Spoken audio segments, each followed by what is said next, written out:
just sound good to y'all. You know what I'm saying? But I probably like put out like some type of book one day where I really like get the lyrics correct for y'all, like the shit y'all don't understand what I'm saying, and kind of break down the shit in context. And y'all gonna see like, this might have been like some of the craziest shit y'all ever like ignored.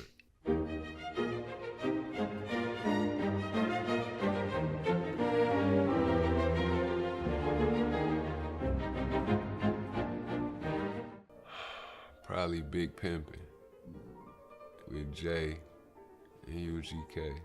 That was a special moment to me just to see those bridges, you know what I'm saying, finally like cross waves.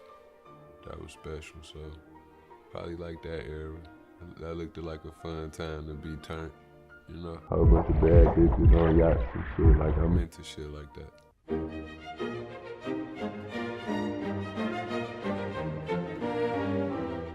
The Price of Tea in China is my favorite project that I dropped.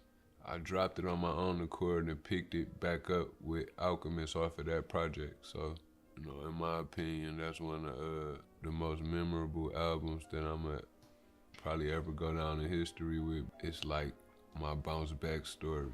We locked in more ways than just music. So, you know, it's deeper than rap. And a lot of times, like, that's what I hold the heart over like a business or a music relationship. I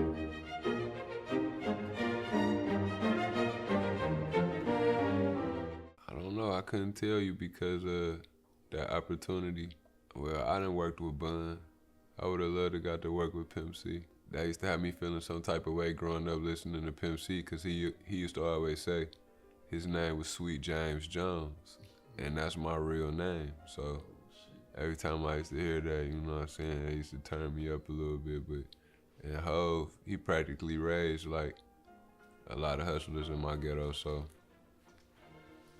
you know, that would have been a special time to do music, and I probably wouldn't have did nothing different than I do now. I just would have tried to bring my A game, cause you know, it was a lot of talent, like super raw talent back in them days. Like I was just telling my sister that like music's so much different now. It's like they gotta overdo it to prove the reality of it. And back in the day, it was like people was like kind of being modest about it, you know?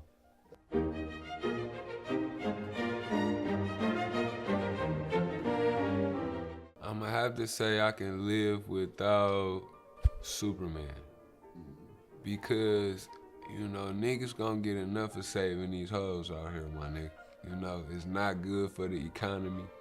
It's not good for my pockets, cause my hoes sitting there watching you out of pocket. So, you know what I'm saying? Shout out to Batman for keeping it pimping, riding big Maybachs and, you know what I'm saying, still thugging in the nightlife, you feel me? Like, you know what I'm saying? My nigga turned, cause, you know, he ain't playing superhero, you know what I'm saying? He just out here trying to avenge the niggas that slid on his pops, you feel me?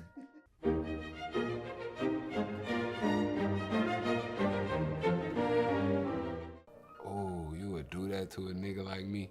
Ouch, you would do that to a nigga like me on camera, and I had the chance to work with both of the most iconic niggas in hip hop. And you're gonna sit there and put your baby on blast like that, so me to keep it all the way mafia, I can't live without the Reasonable Doubt, cause even though I spend my own money buying Illmatic from my homeboy Money, from Stahalin, niggas know this all facts, he gonna dial in on this all facts. Either my nigga LS or Money I bought the CD from. No, it was LS, it was my nigga LS, my nigga Shine. But I stole Reasonable Doubt from my nigga Frankie, long live my nigga Frankie. I stole Reasonable Doubt, I hid it in my underwear band, my boxer briefs, you feel me? And I just sat around my homeboys for like 2 hours and smoked all my weed up with them and played like I didn't have the CD, and I walked home with the CD, and you feel me? Because of, it was a record on there with him and Bleak, the first coming to age. Like, I always thought that was creative, so I just wanted to hear the rest of the album, so I actually stole that CD from a killer. Like, long live my nigga Frankie, you know what I'm saying? Like, this facts, like, niggas are dial in on this.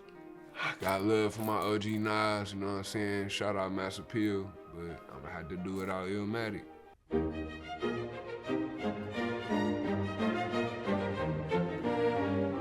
I always had like a real support system, like with my family. Like my sister, I always mention my sister a lot because she got a lot to do with like my kids' upbringing.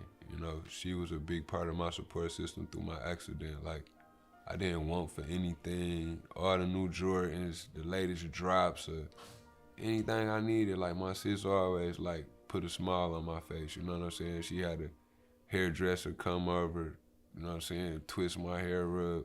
Had the chicks over there rubbing on my feet and my legs, giving me massages and shit. You know what I'm saying? Just